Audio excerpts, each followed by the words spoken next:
What's going on, everybody? I'm Logan, the 64th Gear Jammer Skeele, and this is Toy Talk. This video is a departure from my normal reviews subject matter. I've done some videos on spacecraft models before, and I enjoy airplane models.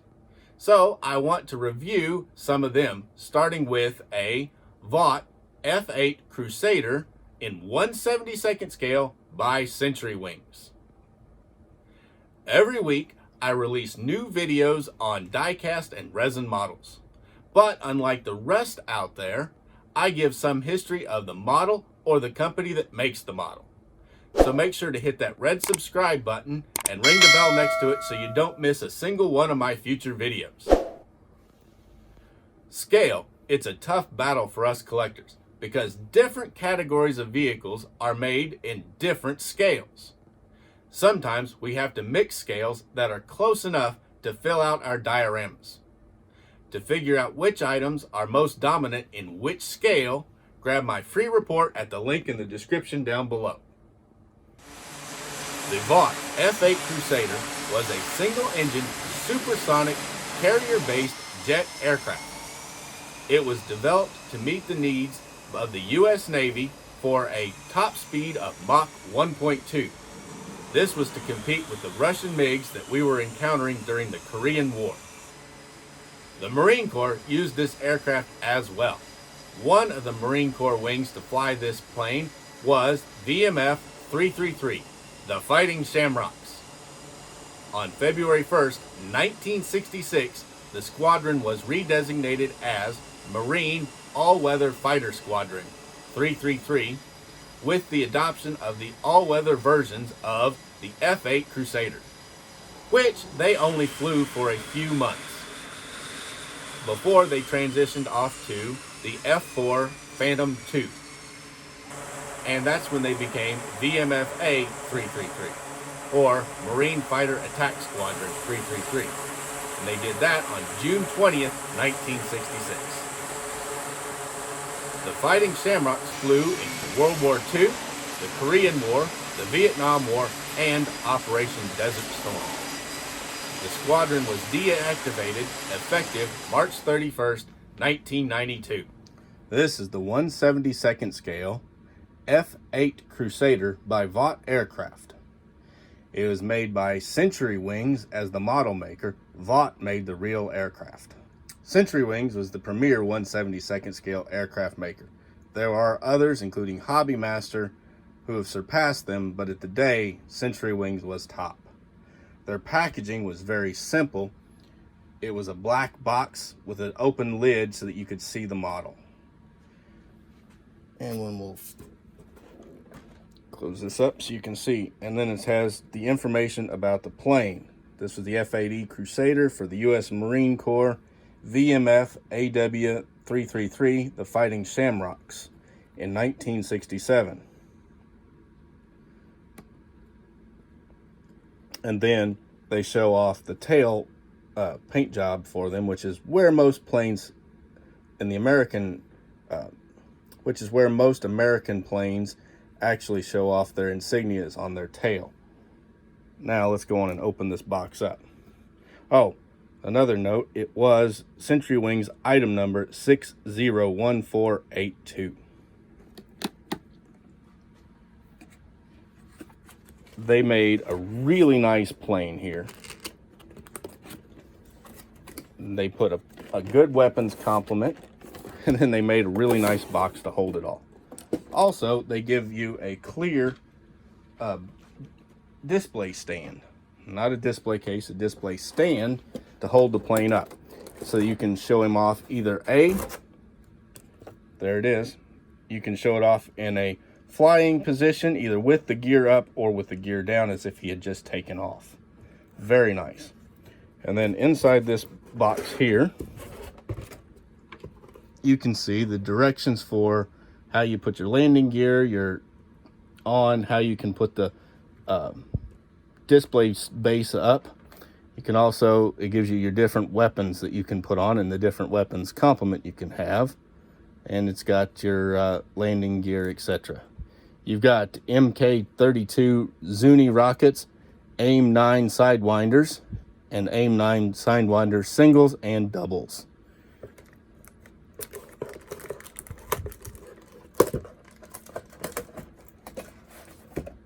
Take this out so we can really see. And then you've got MK82 Snake Eye with multiple ejector rack. You've got 2 of those.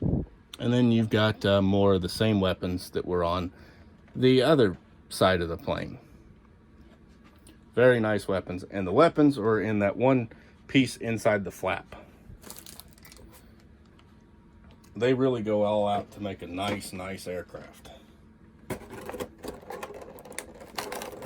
They tape their packages together so that you don't lose any parts when you open them up, which is a nice little feature, because you don't want to lose these parts. They're not really replaceable, as Century Wings has been out of business for quite a while. Also, you get a little collector's card with a production number and a little more info about the plane. Pretty cool, with the Century Wings logo on the other side. In here, you've got your landing gear parts, and you've got a little pilot sitting there. He's tiny, but you can take the canopy open and actually put him inside the canopy. I've never tried because I don't think it'd be possible to get him back out, but I know people have, and I think it'd be pretty cool to have him in there. Now, let's get this guy out and start off by putting the landing gear on so that I can set him down easily. The landing gear is pretty easy to install. It just pushes in place, just like the covers. If you wanted to put the covers on, they just push in place too. Oops. Just like that. Easy to do. The other parts are in there are the covers, so you could set this up as either A, flying, or B, not flying.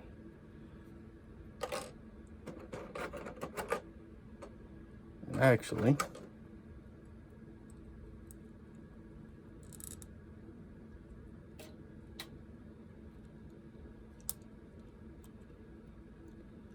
there are other parts that make up the landing gear right there that would be on when this plane is flying.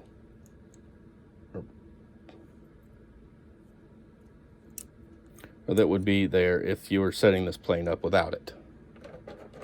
I'm not going to go that far into it.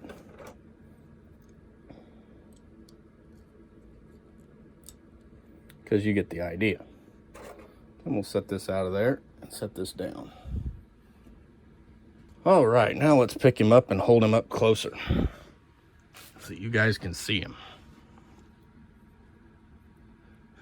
It's kind of hard to hold these planes without getting my fingers in the way. But you can see the Marine Corps decal, the flight wing squadron number, other information are all tampoed on this plane. Their tail insignia, the Fighting Shamrocks, the actual number of the aircraft is there. Up here, it's got the commander's name who flew this one, the rescue, all of the correct graphics. The danger jet intake is here. On the back, it says danger jet exhaust. Turning him around, you can see the single jet exhaust right there. These were a single engine supersonic aircraft. Underneath, there's its tail hook, because these here were tail hook arrested aircraft. Landing gear. The landing gear bay, so that you can actually show it folded up. It's got the US insignia there. It's got the lines all very well denoted for the plane's parts. The front landing gear. And here you've got mounts for weaponry. Also, under wing pylons can be mounted right there for weaponry. The canopy does open carefully like that, so that you can actually look inside the cockpit. and it's got a full detailed cockpit. Can you believe that? In 1/72nd scale, a full detailed cockpit. Controls, everything. Amazing what they can put in these planes and how tiny the things can be these days. Turning them around to the other side. And it's got very, very much the same as the previous side, where you can see all of the fancy graphics, the warnings. It's got it all. Up under the window, up under where the canopy closes, it says Captain Corbett, as Captain Corbett was the pilot of this plane. Around to the front, you can see the wide mouth for the air intake for the jet engine. Isn't that cool? Set him down here on the ground. And that's the 1/72 scale Vought F-8E Crusader for the U.S. Marine Corps Fighting Shamrocks. Do any of you have any airplanes in your collection?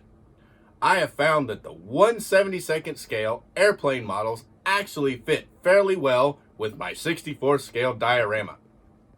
I know the scales are different, but the aircraft are so large in real life that they don't really look too small sitting next to my 1/64 scale vehicles.